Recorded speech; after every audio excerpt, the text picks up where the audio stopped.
shout. Not out, says Chris Brown. Field decision is not out. Keep rolling through. Thank you, we've got an inside edge there.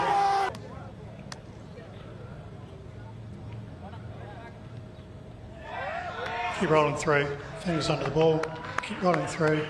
Decision to out. You're on screen now. Signal now. Oh, it's out. What a big decision by Bangladesh. They've got a huge wicket. And it's Ebadot who does the damage. Conway on his way.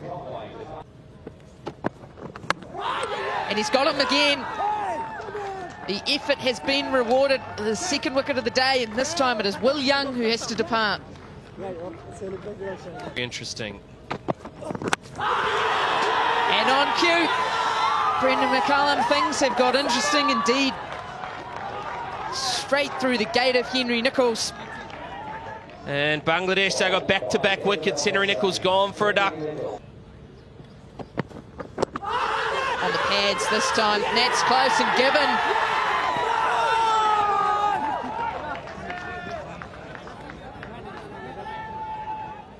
Tom Blundell, he's got to make his way back. He's gone for naught, and that is all sorts of trouble for New Zealand. Oh, he's knocked him over. It's the perfect start. It's Ebadot. He's got 5. He's got Taylor. Can you believe it? What a start. What a delivery.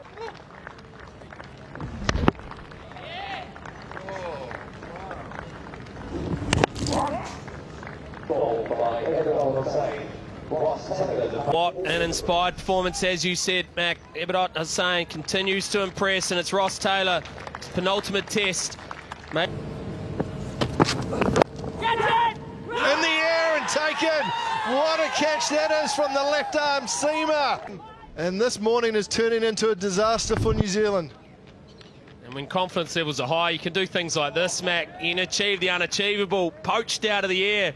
Shariful, he wouldn't have taken one like that in his life, and he's done it as Bangladesh are bowling themselves. Well, he is putting in a performance which is so significant. Kyle Jamieson departs for naught, and New Zealand are reeling 160 for 7.